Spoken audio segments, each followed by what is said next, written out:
মুন্সিগঞ্জের মীর কাদিম মাছের হাটে ইলিশের পসরা ঘিরে উপচে পড়া ভিড়, তবে দর চড়া থাকায় ক্ষুব্ধ ভোক্তা। হাটে উঠেছে খাল বিলের তাজা মাছ সহ সামুদ্রিক হিমায়িত মাছও। বিস্তারিত জানাতে সরাসরি চলে যাচ্ছি রিপোর্টার নাসির উদ্দিন উজ্জ্বলের কাছে।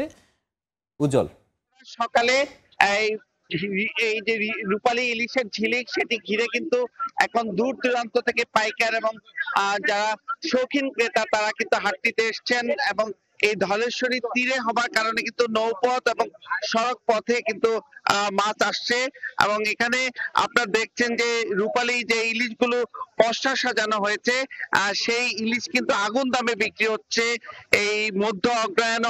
এবং তারা বলছেন যে আশানুরূপ ইলিশ ধরা পড়ছে না মিঠাপানি থেকে।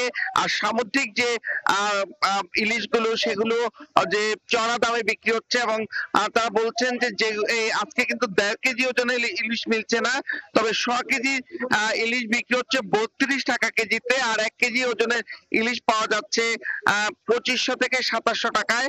এবং ছোট আকারের ইলিশের দামও কিন্তু চড়া, যেগুলো 150 থেকে 200 গ্রাম ওজনের ইলিশ সেগুলো কিন্তু 700 থেকে 800 টাকা কেজিতে দর উঠেছে। এবং এখানে যে ঝাটকা ইলিশ যেগুলো একেবারে নিষিদ্ধ 30 জুন পর্যন্ত, এরকম ঝাটকা ইলিশও কিন্তু এই মূল ইলিশের আড়ালে বিক্রির অভিযোগ করছে এবং এখানে অভিযান পরিচালিত হলেও কিন্তু সেরকম ভাবে পরিলক্ষিত হচ্ছে না বলে এই মৎস্যজীবী অনেকে দাবি করেছেন। এবং এখানকার যে চড়া দামে ইলিশ বিক্রির পেছনের কারণ সম্পর্কে তারা বলছেন যে মজুতদারি এবং বাজার মনিটরিং ব্যবস্থাকে তারা দায়ী করছেন, যে এখানে যথাযথভাবে বাজার মনিটরিং না হওয়ার কারণে কিন্তু ইলিশের দর এত চড়া। তারা বলছেন যে এই মেঘনা এবং পদ্মায় যে পরিমাণ ইলিশ আগে পাওয়া যেত সেই ইলিশ এখন মিলছে না।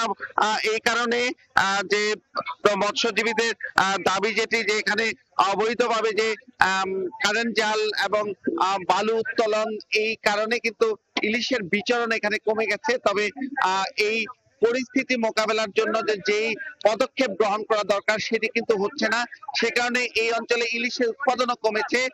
যেটি গেল 1 বছরে 590 মেট্রিক টন ইলিশ উৎপাদন হয়েছে, কিন্তু এর আগের বছরগুলোতে কিন্তু এর পরিমাণ আরো বেশি ছিল।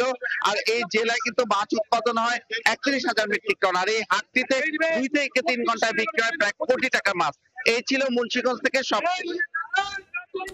মুন্সিগঞ্জ থেকে মাছের হাটের বিস্তারিত জানাচ্ছিলেন নাসির উদ্দিন উজ্জ্বল।